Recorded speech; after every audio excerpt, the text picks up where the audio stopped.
মাত্র ৩ ঘন্টা, আর তাতেই ধরা পড়ল ৩৭৯টি ট্রাফিক আইন লঙ্ঘন। ঢাকা চট্টগ্রাম মহাসড়কে এআই ক্যামেরা চালুর প্রথম দিনে যেন প্রমাণ হয়ে গেল বদলে যাচ্ছে দেশের সড়ক ব্যবস্থাপনার চিরচেনা চিত্র।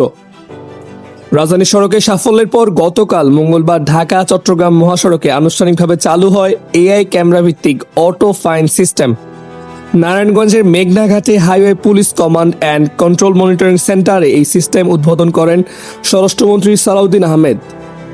হাইওয়ে কুমিল্লা রিজিয়নের পুলিশ সুপার মোহাম্মদ শাহিনুর আলম জানিয়েছেন, চালুর প্রথম দিনই বেলা 11টা থেকে দুপুর 2টা এই 3 ঘন্টায় এআই ক্যামেরা শনাক্ত হওয়া বিভিন্ন লঙ্ঘনের ঘটনায় করা হয়েছে ৩৭৯টি মামলা। গতিসীমা লঙ্ঘন, উল্টো পথে চলাচল ও ঝুঁকিপূর্ণ ওভারটেকিং এসবই ধরা পড়ছে ক্যামেরার চোখে। নিবন্ধিত মালিকের মোবাইলে সরাসরি চলে যাচ্ছে মামলার তথ্য।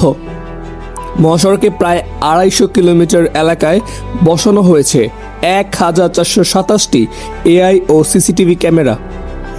কর্তৃপক্ষ বলছে, প্রথম দিনই এই ফলাফলই স্পষ্ট বার্তা দিচ্ছে, প্রযুক্তি নজরদারিতে এবার সত্যিকার অর্থেই শৃঙ্খলায় ফিরতে পারে দেশের সবচেয়ে ব্যস্ত এই ঢাকা চট্টগ্রাম মহাসড়ক।